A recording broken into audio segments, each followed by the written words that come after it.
పెళ్ళైనా పండగైనా వేడుక ఏదైనా పట్టు చీరల ప్రత్యేక వేదిక వారాహి సిల్క్స్. హలో ఎవ్రీబడి, అందరికీ నమస్కారం. యూజువల్గా ఒక డాక్టరు ఎందుకైనా మంచిది ఒక ఏజ్ లిమిట్ దాటిన తర్వాత కొన్ని టెస్టులు చేయించుకుంటే మీ వెల్బీయింగ్ కోసం ఇది చాలా అవసరము. ఇన్ఫ్యాక్ట్ ఒక ప్రాబ్లం వచ్చాక దాని రిలేటెడ్ టెస్టులు చేయించుకొని అప్పుడు ప్యానిక్ ఫీల్ అవ్వకుండా మెయింటెనెన్స్లో 30+లోనో 40+లోనో ఒక సెట్ ఆఫ్ హెల్త్ టెస్టులు చేయించుకుంటూ ఉంటే అది డెఫినెట్లీ చాలా హెల్ప్ అవుతుంది అని చెప్పారే అనుకోండి. వాళ్ళు అలాగే చెప్తారులే డాక్టర్లు, వాళ్ళదేం పోయింది, ఊరికనే ఎందుకు చేయించుకోవాలి టెస్టులు, అనవసరంగా లేనిపోనివి ఉన్నవి లేనివి ఆ టెస్టుల్లో బయటపడితే అప్పుడు భయపడి చావాలి, ఎందుకు వచ్చింది మేము చేయించుకోమని అంటూ ఉంటారు. కానీ నిజానికి అలాంటి వాళ్ళల్లో కొంతమందికి ఏదన్నా ఒకటి డయాగ్నోజ్ అయిందనుకోండి, చేతులు కాలేక ఆకులు పట్టుకొని కూడా యూజ్ ఉండలేకపోయిన సిచ్యువేషన్స్ కూడా బోలెడు ఉంటాయి. వీటి గురించి కాస్త డీటెయిల్గా మాట్లాడుకుందాం. మిమ్మల్ని భయపెట్టాలనో లేకపోతే ఎక్కువగా ప్యానిక్ ఫీల్ చేయాలనో కాదు, but let us know how this will help. You know last మినిట్లో మనం పొరపాటున అయ్యో ముందర చేసి ఉండాల్సిందే ఈ పని అని అనుకునేలాంటి కొన్ని సిచ్యువేషన్స్ని డిస్కస్ చేద్దాం. బికాజ్ ఆయన క్లినిక్లో ఆయన ప్రాక్టీస్లో చాలా మందిని పేషెంట్స్ని చూస్తూ ఉంటారు కదా. So let us here through him. మనతో పాటు ప్రముఖ గ్యాస్ట్రోఎంట్రాలజిస్ట్ ఉన్నారు, డాక్టర్ రవికాంత్ గారు. ఆయనతో మాట్లాడతాం. సార్ నమస్తే. నేను చెప్పింది కరెక్టేనా సార్? కరెక్టే. చెప్పండి సార్, మీ ఎక్స్పీరియన్స్లో కొన్ని సిచ్యువేషన్స్ షేర్ చేసుకోండి సార్. ఇప్పుడు యాక్చువల్గానండి కొన్ని హెల్త్ చెకప్స్ అన్నీ ఉంటాయి. సో ఒక 45 ఏళ్ళు 50 ఏళ్ళు దాటిన తర్వాత కొన్ని టెస్టులు రెగ్యులర్గా చేసుకుంటే మంచిది అనేది ఉంటుంది. సో 2 రకాల పద్ధతులు ఉన్నాయండి. కొంతమంది చాలా జాగ్రత్త పరులు ఉంటారు, సంవత్సరానికి ఒకసారి వెళ్ళిపోతారు. సరే అన్ని టెస్టులు చేసేయండి, ఏవేవి అవసరమో అన్నీ చేయించేసేయండి, అన్నీ చేయించేసుకున్నానని చెప్తారు. మళ్ళీ హ్యాపీగా వచ్చి మొత్తం చెకప్ చేయించేసుకున్నానని హ్యాపీగా ఉండేవాళ్ళు ఉంటారు. అన్నీ నార్మలే ఉన్నాయి. యూజువల్గా 100 మంది చేస్తే 99.9% అన్నీ నార్మలే ఉంటాయి. ఎందుకు? ఆయనకేం జబ్బు వచ్చేయాలి, అట్లా జనరల్ చెకప్కి వెళ్ళారు కాబట్టి జనరల్ చెకప్లో యూజువల్గా ఏమి పెద్ద తేడాలు ఉండవు. చిన్న చిన్న తేడాలు ఉంటే వాటిని అన్నీ మనం ఎక్కువ పట్టించుకోవాల్సిన అవసరం కూడా ఉండదు. మనం నా హైట్కి నేను 78 కేజీలు ఉండాలనుకోండి, 79 ఉంటే రిపోర్ట్ అబ్నార్మల్ కింద లెక్క. కానీ దానికి విలువ ఉందా? విలువ లేదు. అదే నేను 150 కేజీలు ఉంటే that is something difference. So 2 abnormal రిపోర్ట్సే. మీకు అర్థమైందా? అసలు వెయిట్ అనేది నార్మల్ 78 అనుకోండి, నేను 79 ఉంటే అబ్నార్మల్ రిపోర్ట్, రెడ్ మార్క్ లో రావచ్చు. అది 150 ఉన్న రెడ్ మార్క్ వస్తుంది. దీనికి దానికి 2 అబ్నార్మల్ అనుకుని ఏడుస్తూ కూర్చుంటే, ఇప్పుడు వెయిట్ అంటే 78కి 79 ఉన్నా ఏం పర్లేదని మీ అందరికి తెలుసు. అదే కొలెస్ట్రాల్ 100 ఉండాలి, 110 ఉంది అనుకోండి, అది రెడ్ ఫ్లాగ్ లో వస్తుంది. ఎల్డిఎల్ కొలెస్ట్రాల్ 100 ఉండాల్సింది 110 ఉంది అనుకోండి, రెడ్ ఫ్లాగ్ లో వస్తుంది. అవి బాబాయ్ అని బెందలెత్తిపోకర్లా. సింపుల్ జాగ్రత్తలు చేసుకుంటే అట్లా, అరే ఏదో ఒకటి భయపడితే నా మనశ్శాంతి కోల్పోతానని చాలా మంది చేయించుకొని వాళ్ళు ఉంటారు. సో ఇలా నేను చెప్పినట్టు టైం టు టైం సంవత్సరానికి ఒకసారన్నా జనరల్ చెకప్ లా చేయించుకుందాం అని వచ్చేవాళ్ళు 100 మందిలో లెస్ దాన్ 10% ఉంటారండి, 5% ఉంటారు అనుకోండి. సో కానీ కొన్ని టెస్టులు 40 ఏళ్ళు 50 ఏళ్ళ తర్వాత ఎందుకు చేయాలనేది నేను చెప్తాను. సో ఒక పేషెంట్ ఉన్నారండి, 6 నెలల కిందకు మన దగ్గరికి వచ్చారు. సో ఎప్పుడు కూడా వాళ్ళ పనులు వాళ్ళ పిల్లలు వాళ్ళు ఎలా వాళ్ళ వెనకాలే పడతారు, కానీ వాళ్ళని వాళ్ళు ఒక్కోసారి పట్టించుకోరు అనమాట. సో ఒక 7-8 ఏళ్ళు వరకు ఏ టెస్ట్ చేయించుకోవాలా. సో మనకి ఊరికే ఫోన్ చేసి ఏదో కంప్లైంట్ చెప్తా ఉంటారు. సరే ఇక్కడ గ్యాస్ లాగా ఉంది, అక్కడ గ్యాస్ లాగా ఉంది, ఏదో ఒకటి ట్యాబ్లెట్ చెప్పండి అంటారు, ఏదో ఒకటి చెప్తాము. ఇట్లా కాదండి, ఊరికే చేస్తున్నారు, ఫస్ట్ వెళ్ళి ఒక స్కానింగ్ చేయించుకుని రిపోర్ట్ పెట్టండి అని చెప్పాం. చెప్తే దాంట్లో 20 సెంటీమీటర్ల గడ్డ, ఇంత పెద్ద గడ్డ ఉంది. సో అదే అంటే ఒక 8 ఏళ్ళు నుంచి ఒక్క స్కాన్ చేయించలేదు. అల్ట్రాసౌండ్ స్కాన్, సౌండ్ వేవ్స్తో చేసే స్కాన్, ఒక్క సైడ్ ఎఫెక్ట్ లేదు. It is not CT scan. So ultrasound scan అనేది చేయించుకుంటే ఎంత అవుతుంది? మహా అయితే 1200. మనకి సంవత్సరానికి ఒకసారి చేయించుకున్న 40 ఏళ్ళు దాటిన తర్వాత, ఇప్పుడు 20 ఏళ్ళ వాళ్ళకి క్యాన్సర్ రావు కదా, 40, 50, 60 ఏళ్ళు దాటిన వాళ్ళకి యూజువల్గా వయసు ఎక్కువైన వాళ్ళకి క్యాన్సర్లు ఎక్కువ వస్తుంటాయి. సో క్యాన్సర్ అయ్యి ఉండొచ్చు, నాన్ క్యాన్సర్ అయ్యి ఉండొచ్చు. అంత పెద్ద గడ్డ అంతవరకు పెరిగే వరకు కూడా మనకు తెలియలేదు కదా. అదే ఇప్పుడు అంత పెద్ద గడ్డ తీయాలంటే పొట్టంతా కొయ్యాలి, లేదంటే అది అసలు ఏం గడ్డ, క్యాన్సర్ గడ్డ, నాన్ క్యాన్సర్ గడ్డ, క్యాన్సర్ గడ్డ అనేది మళ్ళీ ఇంకా ఫర్దర్ టెస్టులు చేసి చూస్తాం. సో మనకి అంత పెద్ద దాన్ని హ్యాండిల్ చేయటం కూడా కష్టం కదా. ఇప్పుడు రియల్గా ఏ ఫైనల్ స్టేజ్ క్యాన్సర్ అని వచ్చింది అనుకోండి, ఒకవేళ ఆపరేషన్ చేసి తీసినా ఒక్కోసారి కంప్లీట్గా క్యూర్ అవ్వచ్చు, క్యూర్ అవ్వకపోవచ్చు. మనకి సరే ఆపరేషన్ చేయించుకుంటాం, పెద్ద కోతన్నా చేయించుకుంటాం, కానీ క్యూర్ అవుతే అనే గ్యారంటీ అనేది ఉండదు. సో ఆ పేషెంట్కి ఏంటంటే అది క్యాన్సర్ అని వచ్చింది. అయ్యో. సో ఇప్పుడు ఇప్పుడు చూడండి ఎంత అన్యాయం జరిగిపోయినట్టు. సింపుల్గా ఇప్పుడు ఒక రోజులో అయితే ఇంత గడ్డ ఫామ్ అవుతుంది కదా, 18 సెంటీమీటర్లు 30 సెంటీమీటర్ల గడ్డలు.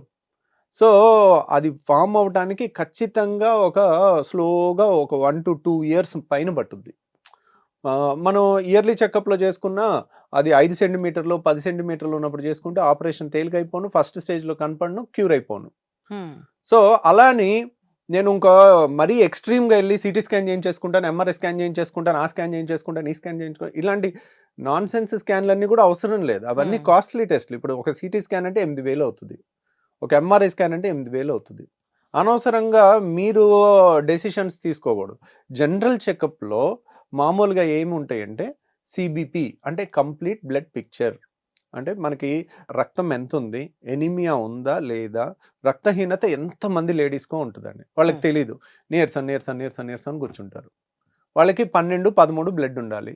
10 ఉంటుంది నార్మల్ అనుకుంటారు, 10 నార్మల్ కాదు, 12 ఉండాల్సిందే. వాళ్ళకి ఆ 10 ఎందుకు ఉందని చూస్తే ఐరన్ లోపం ఉంటుంది. ఐరన్ లోపం వల్ల నీరసం అంటారు, పనులు సరిగ్గా చేసుకోలేరు. సో మనం దాన్ని బట్టి ఐరన్ టెస్ట్ ఒకటి చేసుకుంటాం, B12 టెస్ట్ ఒకటి చేసుకుంటాం. ఒకసారి ఇవి లోపాలు ఉన్నాయనుకోండి, వీటిని సరి చేసుకుంటే వాళ్ళకి హుషారు బాగా వస్తుంది, యాక్టివ్గా పరుగులు తీస్తూ పనులు చేసుకుంటారు. ఇంకా నెక్స్ట్ ఏం చేస్తాము, లివర్ ఫంక్షన్ టెస్ట్లు ఒక 10 ఉంటాయి. 10 కలిపి ఒక మైక్రో డ్రాప్ ఇంత చుక్కలో ఇస్తే ఒకేసారి 500, 600 అవుతుంది. అది చేసుకున్నాం అనుకోండి, మనకి ఆ 10 రకాల లివర్ టెస్ట్లు వచ్చేస్తాయి.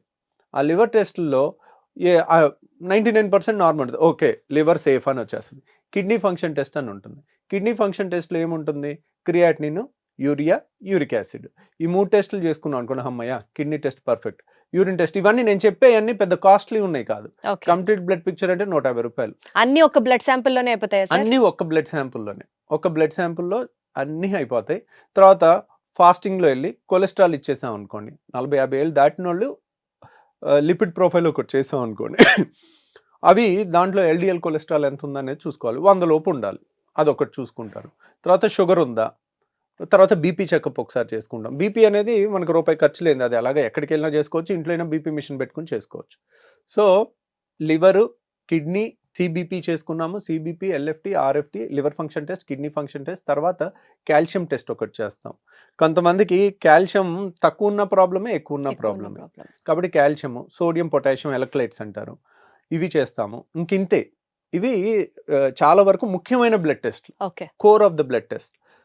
ఇవి చూసుకుంటే చాలండి. తర్వాత స్కానింగ్ ఒకసారి ఏంటి, యూరిన్ టెస్ట్ ఒకటి చేస్తాం. యూరిన్లో కొంతమందికి గ్లూకోజ్ పోతుందా, కొంతమందికి వేరే ఏమన్నా ఉన్నాయా, చిన్న ఎర్లీ స్టేజ్లోనే తెలుస్తుంది. మైక్రో ఆల్బుమిన్ అని చేసాం అనుకోండి, యూరిన్ మైక్రో ఆల్బుమిన్ టెస్ట్ చేసుకుంటే మనకు ఒక 4-5 ఏళ్ల తర్వాత కిడ్నీలు ఫెయిల్ అవుతాయా, 10 ఏళ్ల తర్వాత ఫెయిల్ అవుతాయా అనేది కూడా మనం అంచనా వేయచ్చు. సో ఇది కూడా మంచి టెస్ట్ అనమాట, యూరిన్ మైక్రో ఆల్బుమిన్ అనేది. ఇది కూడా జనరల్ చెకప్లో పెట్టుకోవాల్సింది. తర్వాత ఇంకా నెక్స్ట్ ఏముంది, అల్ట్రాసౌండ్ స్కానింగ్, సింపుల్ స్కానింగ్ 1200 రూపాయలు. ఇలాంటివి ఏదన్నా క్యాన్సర్లు కానీ, గడ్డలు కానీ, సిస్ట్లు కానీ, పొట్టలో ఏది ఉన్నా పొట్ట మొత్తం స్కానింగ్ అయిపోతుంది. పొట్టలో ఎన్ని అవయవాలు ఉంటాయి చెప్పండి, ఇటు లివర్ ఉంటుంది, లివర్ కనపడుతుంది, ఇటువైపు స్ప్లీన్ ఉంటుంది, స్ప్లీన్ కనపడుతుంది. పేగులు అంత పర్ఫెక్ట్గా కనపడకపోయినా అల్ట్రాసౌండ్ స్కాన్లో ఏదైనా పెద్ద పెద్ద గడ్డలు అలాంటివి ఉంటే కనపడతాయి. తర్వాత గర్భసంచి కనపడుతుంది, యూరిన్ బ్లాడర్ కనపడుతుంది, తర్వాత 2 కిడ్నీలు కనపడతాయి. సో మనకు పొట్టలో చాలా వరకు సింపుల్గా అయిపోతాయి. సో అదే అల్ట్రాసౌండ్ స్కాన్ బ్రెయిన్కి చేయలేము, ఎందుకు, ఎముక ఉంటుంది కదా, ఎముక లోపలిది కనపడదు సౌండ్ స్కాన్లో, అది సిటీ స్కాన్లోనే కనపడుతుంది. అట్లా ఈ అల్ట్రాసౌండ్ స్కాన్ ఇవన్నీ కలుపుకుంటే ఎంత అవుతుంది, ఒక 4,000లో చాలా వరకు జనరల్ చెకప్లో చేయాల్సిన మోర్ ఇంపార్టెంట్ టెస్ట్లు 90% ఆఫ్ ద సేఫ్టీ ప్రివెంటివ్ టెస్ట్లు అన్నీ అయిపోతాయి.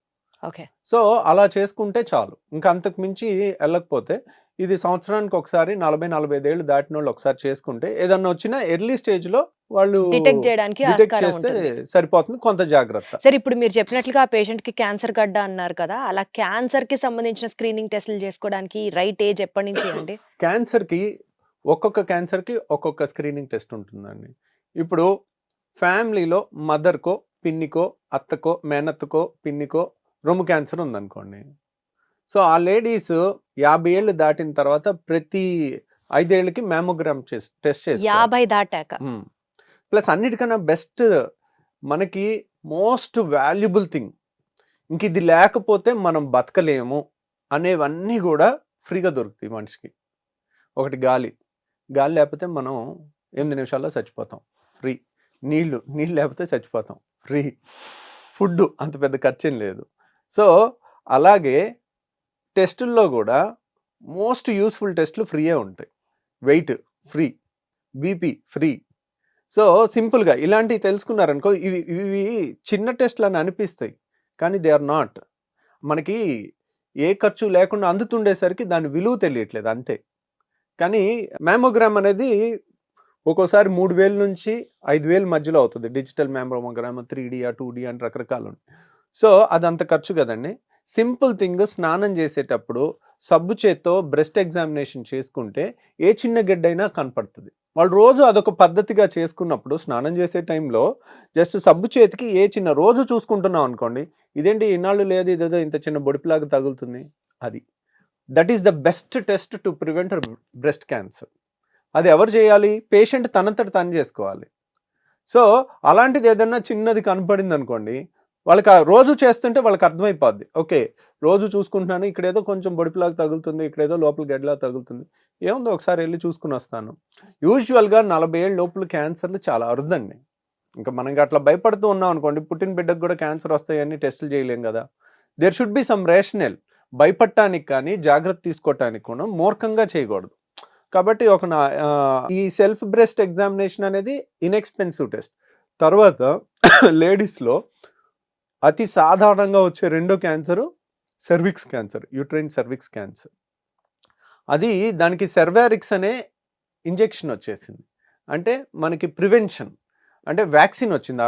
అది వ్యాక్సిన్ ఆల్మోస్ట్ స్కూల్ గోయింగ్ పిల్లలకి 18 ఏళ్ళు లోపల ఇచ్చేస్తే ఇంకా వాళ్ళకి రాదు. సో అది ప్రివెన్షన్. ఒకవేళ అది చిన్నప్పుడు ఇవ్వలేదు అనుకోండి, ఇప్పుడైనా తీసుకోవటం ఒక పద్ధతి, కొంత ప్రొటెక్షన్ ఉంటుంది. రెండో ప్రొటెక్షన్ ఏంటంటే ప్యాప్స్మియర్. ప్యాప్స్మియర్ అనే టెస్ట్ చేస్తే మన అదృష్టం కొద్దీ సర్వైకల్ క్యాన్సర్ చాలా భయంకరమైన క్యాన్సర్ అయినప్పటికీ కూడా ఇలా ఒక 6 నెలల్లోనో సంవత్సరంలోనో వచ్చేది. అది స్లోగా ఒక 3, 4, 5 ఏళ్లలో వస్తుంది. కాబట్టి 40 ఏళ్ళు దాటిన వాళ్ళు ప్యాప్స్మియర్ చేయించుకున్నారనుకోండి, ప్యాప్స్మియర్లో కొన్ని కణాలు క్యాన్సర్ కింద మారుతున్నాయి అని వస్తుంది. ఇప్పుడు క్యాన్సర్ కాని కణాలు ఉంటాయి, క్యాన్సర్కి మారిపోయిన కణాలు ఉంటాయి, మధ్యలో ఇంటర్మీడియట్ కణాలు, అలా స్టేజ్ వైజ్ వెళ్తుంది క్యాన్సర్. కాబట్టి ప్యాప్స్మియర్ చేసుకున్నాం అనుకోండి, ప్యాప్స్మియర్లో తేడా సెల్స్ కనపడినాయి అనుకోండి, ఓకే ఎర్లీ స్టేజ్ లో. ఎందుకు? అది కనపడిన తర్వాత ఇంకో 5-10 ఏళ్ళు టైం ఉంటుంది మనకి, అది కంప్లీట్ క్యాన్సర్ స్టేజ్ లో అయితే మనం క్యూర్ చేసేసుకోవచ్చు. ఇప్పుడు ప్యాప్స్మియర్ లో తేడా ఉందనుకోండి, దాంట్లో గర్భసంచి ఆపరేషన్ చేసుకుని ఫర్దర్ గా లోపలంతా క్లీన్ చేసుకుని చూసుకుని కొద్ది క్యాన్సర్ ఉన్నా దాన్ని కంప్లీట్ గా తీసేయచ్చు అనమాట. సో ఎర్లీ స్టేజ్ లో చేస్తాం కదా, ఏ ప్రాబ్లం ఉండదు. ఇప్పుడు అదే ఇంకా కొన్ని క్యాన్సర్స్ ఉన్నాయి. ఇప్పుడు టెక్స్ట్ బుక్ గైడ్ లైన్స్ అని గూగుల్లో చూసుకుని చేసుకుంటే అన్నీ కరెక్ట్ తెలియదు. ఫర్ ఎగ్జాంపుల్ చెప్తాను, అమెరికాలో ఆర్ యూరోప్లో 50 ఏళ్ళు దాటిన ప్రతి ఒక్కరికి 5 ఏళ్ళకి 10 ఏళ్ళకి ఒకసారి కొలనోస్కోపీ చేయాలి. అంటే 20 కోట్ల మందికి లో ముసలోళ్ళు ఆల్మోస్ట్ 50 ఏళ్ళు దాటిన వాళ్ళు 20 కోట్లో ఒక 5 కోట్లో 3 కోట్లో ఉన్నారనుకోండి, 3 కోట్ల మందికి ప్రతి సంవత్సరం ప్రతి 5 ఏళ్ళకి కొలనోస్కోపీ అంటే అసలు ఎన్ని టెస్టులు చేయాలో. మన ఇండియాలో ఆ గైడ్ లైన్ లేదు. ఎందుకని? మన ఇండియాలో కోలన్ పెద్దపై క్యాన్సర్ తక్కువ, అమెరికాలో 30 రెట్లు ఎక్కువ మనకన్నా. అంటే వాళ్ళు ఎక్కువ జంక్ తింటారు కదా సార్. అదే వాళ్ళ ఫుడ్. మనది ఫస్ట్ నుంచి వెజిటేరియన్ డైట్, ఆ జీన్స్ వల్ల అయి ఉండొచ్చు మోస్ట్లీ. సో కాబట్టి అక్కడ వెజిటేరియన్ తిన్నప్పటికీ కూడా వాళ్ళ జెనెటిక్ గా కూడా వాళ్ళకి ఆ ప్రెడిస్పోజిషన్. కొన్ని క్యాన్సర్లు కొన్ని దేశాల్లో ఎక్కువ ఉంటాయి. ఇప్పుడు మీరు అమెరికా, యూరోప్ తీసుకున్నారు అనుకోండి, పెద్దపై క్యాన్సర్ చాలా కామన్. అందుకని వాళ్ళకి అందరికీ కొలనోస్కోపీ 50 ఏళ్ళు దాటిన తర్వాత వాళ్ళు కొలనోస్కోపీ చేయించుకోలేదు అనుకోండి, వాళ్ళు ఇన్సూరెన్స్ డిఫాల్టర్ అవుతారు. సో మీరు 10 ఏళ్లలో చేయాల్సిన కొలనోస్కోపీ చేయలేదు, మీరు మీ హెల్త్ని మీరు సరిగ్గా చూసుకోలేదు కాబట్టి, మేము ఫ్రీగా ఇచ్చే టెస్ట్ కూడా మీరు చేసుకోలేదు కాబట్టి మీకు ఇన్సూరెన్స్ ప్రీమియం పెంచుతున్నాం, ఇప్పుడు మీకు క్యాన్సర్ వస్తే మేము ఎందుకు కట్టాలన్నట్టుగా స్ట్రిక్ట్ రూల్స్ ఉంటుంది. అందరూ ఖచ్చితంగా చేయించుకుంటారు ఇండియాలో, ఎందుకంటే తక్కువ కాబట్టి మనకు అది అవసరం లేదు పెద్దపై క్యాన్సర్. మిగిలింది ఏమిటి? అల్ట్రాసౌండ్ స్కాన్ చేస్తే ఆ 1200 రూపాయల్లో మనకు అన్నీ అయిపోతాయి. ఓకే. మెజారిటీ ఇప్పుడు గర్భసంచి కనపడుతుంది. గర్భసంచిలో ఏదన్నా గడ్డ ఉన్నా, సిస్టులు ఉన్నా, ఇంకా లివర్లో ఏదన్నా ఉన్నా చాలా వరకు కనపడతాయి అన్నమాట. తర్వాత ఇంకేదైనా గ్యాస్ ట్రబుల్ లాంటిది ఉంటే ఎండోస్కోపీ చేసుకుంటాం, లేకపోతే అది కూడా అవసరం లేదు. సార్ హార్ట్ అటాక్ రిలేటెడ్ టెస్ట్లు ఏమైనా స్క్రీనింగ్ ఉంటాయా? హార్ట్ అటాక్కి ఈసీజీ చేస్తామండి. ఇప్పుడు ఏజ్ తర్వాత చేయించుకోవాలి సార్? ఈసీజీ అనేది యూజువల్గా హార్ట్ అటాక్కి రిస్క్ ఫ్యాక్టర్స్ 6 ఉన్నాయండి. ఈ 6 ఉంటే మనం రెగ్యులర్గా చేసుకోవాలి. ఇప్పుడు ఎవరికి వస్తుంది హార్ట్ అటాక్? ఫస్ట్ ఏజ్ ఎక్కువ ఉన్న వాళ్ళకి వస్తుంది, చిన్నోళ్ళకి రాదు, తక్కువ. ఓకేనా? నెంబర్ 1 ఏజ్ ఎక్కువ ఉండాలి. ఏజ్తో పాటు వచ్చే చేంజెస్ ఏంటి? Sugar, BP, cholesterol. ఈ 3 ఉంటే మనకి ఈ 3 ఏజ్తో పాటు వస్తాయి, కొంతమందికి ముందు కూడా వస్తాయి. ఈ 3 ఉంటే 4 పాయింట్లు. ఇవి ఉంటే మనకి హార్ట్ అటాక్ రిస్క్ పెరుగుతుంది. ఇంకేంటి? ఒబిసిటీ 5. తర్వాత జెనెటిక్స్. మన ఫ్యామిలీలో ఎవరికన్నా ఎర్లీ ఏజ్లో 40 ఏళ్ళకి 50 ఏళ్ళకి మన నాన్నగారికి హార్ట్ అటాక్ వచ్చింది అనుకోండి, దట్స్ ఎ రెడ్ ఫ్లాగ్. వాళ్ళు ఎప్పుడు టోస్ మీద ఉండాలి. వాళ్ళ ఫ్యామిలీలో పిల్లలకు కూడా 40 ఏళ్ళకి వచ్చే అవకాశం ఉంటుంది. అలర్ట్గా ఉండాలి ఎప్పటికప్పుడు. ఈసీజీలో అంటే post 25, post 30 annually once checkup చేయించుకోవడాలు అట్లా ఏమన్నా ఉన్నాయా? లేదండి, అసలు అలా లేనే లేదు. అలా ఇక 25 ఏళ్ళకి 30 ఏళ్ళకి. ఇంకొకటి అతి ముఖ్యమైన రిస్క్ ఫ్యాక్టర్ 6 చెప్పాను కదా ఇప్పుడు. ఏజ్, షుగర్, బీపీ, కొలెస్ట్రాల్, తర్వాత ఒబిసిటీ, తర్వాత జెనెటిక్స్ అంటే ఫ్యామిలీలో ఎవరికన్నా ఉందా లేదా, అంటే యంగ్ ఏజ్లో. మన సపోజ్ మీ ఫాదర్కి 85 ఏళ్ళకి హార్ట్ అటాక్ వచ్చింది అనుకోండి, it doesn't make any sense. తనకి 55 ఏళ్ళకి 50కి 49కి వచ్చింది అనుకోండి, మనం జాగ్రత్తగా ఉండాలి. అట్లా అనమాట. పక్షవాతం వచ్చిన అట్లా అన్ని ఇప్పుడు ఇంకా అన్నిటికన్నా భయంకరమైన రిస్క్ ఫ్యాక్టరు మనం వద్దు అనుకుంటే ఈ క్షణం తీసేసేది స్మోకింగ్. యంగ్స్టర్స్లో హార్ట్ అటాక్ వచ్చేది స్మోకర్స్లో ఎక్కువ వస్తుంది. ఓకే. మీరు జెనెటిక్స్లో వచ్చేది దానికన్నా స్మోకింగ్ వల్ల వచ్చేది చాలా ఎక్కువ. ఫస్ట్ 40 ఏళ్ళకి హార్ట్ అటాక్ వచ్చింది అనగానే ఫస్ట్ అడిగే క్వశ్చన్ స్మోక్ చేస్తారా? స్మోకింగ్ ఈ 6 రిస్క్ ఫ్యాక్టర్లు ఎంత డేంజరో అంతకన్నా 10 టైమ్స్ రిస్క్ అనమాట. సో మనం ఈరోజు మన ఏజ్ని మనం ఇర్రివర్సిబుల్, దాన్ని చేయలేం కదా. 70 ఏళ్ళ మనిషిని 20 ఏళ్ళు చేయలేము, దాన్ని మార్చలేము. స్మోకింగ్ ఈరోజు స్మోకర్ అయితే మరుసటి రోజు నాన్ స్మోకర్ కింద మారిపోవచ్చు. సో హార్ట్ అటాక్ రాకుండా ఉండాలంటే ఫస్ట్ స్మోకింగ్ ఆపేయాలి. మిగిలిన మన చేతిలో ఇంకా కొలెస్ట్రాల్ మరీ 200 ఉందనుకోండి, ఎల్డిఎల్ కొలెస్ట్రాల్ 100 ఉండాలి, 200 ఉందనుకోండి, కొలెస్ట్రాల్ ట్యాబ్లెట్ ఒకటి వాడుకుంటే తగ్గుద్ది. ఈ టాపిక్ మళ్ళీ ఒక ఫుల్ టాపిక్ అవుద్ది. అసలు కొలెస్ట్రాల్కి ట్యాబ్లెట్ వాడాలా వాడకూడదా, వాడటం వల్ల నష్టమా లాభమా అనేది అది సెపరేట్ టాపిక్ అవుద్ది, అది మళ్ళీ మాట్లాడుకుందాం. తర్వాత ఇంకా హార్ట్ చెకప్ అంటారా, ఈసీజీ ఒకటి చేస్తారు, ట్రెడ్మిల్ చేస్తారు. ట్రెడ్మిల్ అంటే ఏంటి? బాగా పరిగెట్టించి అప్పుడు ఈసీజీ చేస్తారు. మామూలు ఈసీజీలో హార్ట్ అటాక్ వచ్చిన తర్వాత చేంజెస్ కనపడతాయి. రాకుండా ముందే ఎక్కడన్నా బ్లాక్ ఉందనుకోండి, పరిగెట్టినప్పుడు ఈసీజీ చేస్తే మనకి దాంట్లో కొన్ని చేంజెస్ కనపడతాయి. అంటే ఒక 5 ఏళ్ళకో 3 ఏళ్ళ తర్వాత వచ్చే హార్ట్ అటాక్ పరిగెట్టినప్పుడు మనకి ఆ చేంజెస్ ఈసీజీలో కనపడతాయి. అది ట్రెడ్మిల్ టెస్ట్. ఎకో అంటారు. ఎకో అంటే హార్ట్కి మామూలు స్కానింగ్ చేస్తాం. ఇవి కూడా పెద్ద ఖర్చు కాదు. ఈ ఎకో, టీఎంటీ ఇవన్నీ కూడా 1500 అయిపోతాయి. ఎనీ గుండె డాక్టర్కి వెళ్ళి 50 ఏళ్ళ తర్వాత ఒకసారి చేయించుకున్నాను, మళ్ళీ అన్ని టెస్టులు బాగున్నాయి, జనరల్ చెకప్ అన్నీ చేయించుకున్నాను, అన్నీ బాగున్నాయి, కొలెస్ట్రాల్ బాగున్నాయి, బీపీ బాగుంది, షుగర్ బాగుంది. మళ్ళీ ఒక సంవత్సరం తర్వాత ఈ జనరల్ చెకప్ చేసుకోవచ్చు. హార్ట్ చెకప్ 4-5 ఏళ్ళకో 3 ఏళ్ళకో అట్లా కంప్లైంట్. అంటే రఫ్ గా సార్ ఇప్పుడు మీరు చెప్పిన టెస్ట్లు అన్ని ఫుల్ బాడీ చెకప్, హార్ట్ ఏంటి, కిడ్నీ ఏంటి, పొట్ట ఏంటి, అంతా ఒక 10,000 బడ్జెట్ లో అయిపోతుందా సంవత్సరానికి? 10,000 బడ్జెట్లో అయిపోద్దండి. ఇంకా తక్కువలో కూడా అయిపోద్ది, మన ఆఫర్స్ చూసుకుని అలా చూసుకుని. ఇప్పుడు కొంతమంది మనీ పెట్టుకోలేరు అనుకోండి, మన హాస్పిటల్లో శుక్రవారం స్కానింగ్లు ఆల్మోస్ట్ మనం ఫ్రీగా చేస్తాము ఒక 10 మందికి. ఎందుకంటే శుక్రవారం నాకు వేరే సర్జరీస్ వరకే పెట్టుకుంటాను, ఓపీ చూడను కాబట్టి మనకు కొంత ఫ్రీ టైం ఉంటుంది స్కానింగ్కి. కాబట్టి ఒక 10 మందికి మనం ఎవ్రీ శుక్రవారం మనం ఫ్రీగా చేస్తాం. కాబట్టి అది ముందే మీరు బుక్ చేసుకుంటే ఉపయోగపడుతుంది.